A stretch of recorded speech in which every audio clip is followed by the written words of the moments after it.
A senior member of the Appropriations Committee, Congressman Mike Simpson of Idaho, says if you want to balance the budget, if you want to increase defense spending at some point in time, you got to touch entitlements. All you have to do is look at the numbers. This is not rocket science. Joining me right now is Tommy Binion from the Heritage Foundation, Dan Mitchell from the Cato Institute, and Trump advisor Steve Cortes. All right, it may not be rocket science, guys, but look, the reality is, Dan, he made a promise out there on the campaign trail, and he says he's a man of his word. He said he wasn't going to go touch these entitlements, that people's Social Security was safe. Is that what he has to follow through on at this point? The budget be damned? Well, what he said is that he wasn't going to cut entitlements. I'm hoping that means that he can at least slow down the rate of growth. The way I look at what we think we know of the Trump budget, it's going to be good, bad, good, and question mark. Good, less discretionary domestic spending. Bad, not touching entitlements. Good, tax cuts. And then what's he going to do? Is he going to do anything on the long-run growth? That's the problem. I got to tell you, I am impressed. I don't know if the viewer can hear all the sirens going on behind us, but we all certainly can. And, Dan, you made it all the way through, just despite the noise.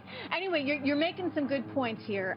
Tommy, when you think about it, what's the reality when it comes to these entitlements and knowing that it makes up basically half of your overall budget?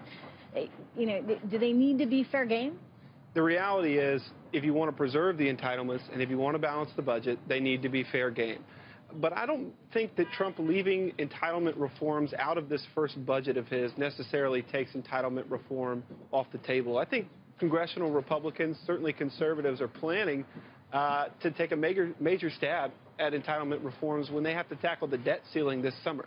Here's the thing. I mean, why not, you know, to some 18-year-old kid, you have an 18-year-old, she's going off to college. When she gets out of college, why not tell her now, hey, look, there's going to be no Social Security for you.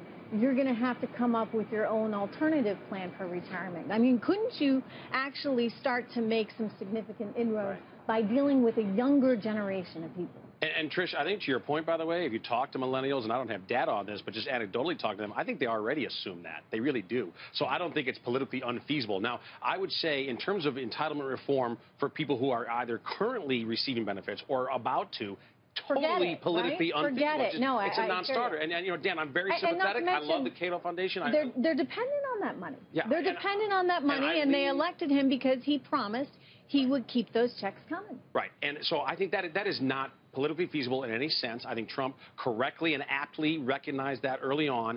Here's, I think, the answer. What you just mentioned, which is let's start dealing with younger people. And let's be very honest and realistic about where the math goes going forward. But here's the second thing. The math gets so much better if we grow. Because we haven't grown and because the average worker's paycheck has not grown in this century. It's 2017, Trish. The average worker's paycheck hasn't grown yet in this century.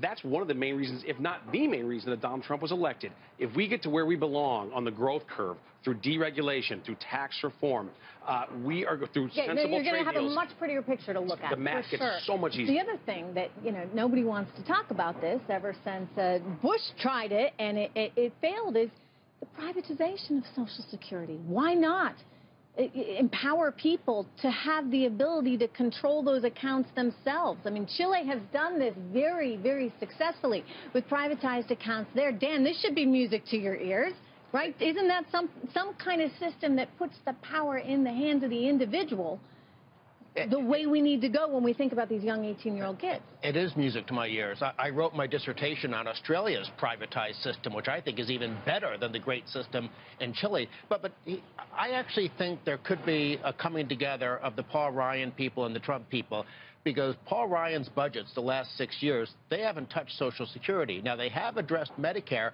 but only for people 55 and younger. So I think Trump can be perfectly upfront about, I made this promise, we're not going to affect current seniors and, as noted, those near retirement. But let's begin to fix these programs for the long run. Now, ultimately, I would love to have Social Security in the mix as well, but that hasn't been in these House budgets. I think that's so important, too. Context is important here. In this city of Washington, D.C., all right, and I'm just a visitor here, in Washington, D.C., slowing growth is considered a drastic cut in this city. So even the fact that Donald Trump, that President Trump, is talking about slowing growth, I think, is monumental. So I look forward to hearing what he has to say tonight. If we grow the economy, not Washington, if we grow the economy the way where we're supposed to, then I believe we can make the math, the actuarial math, work for our entitlements. Well, the whole key in the long run, make sure government grows slower than the private sector. Right. Look, growth solves a whole lot of It problems. sure does. That's for sure. Good to see all you guys. Thank you so much for being here.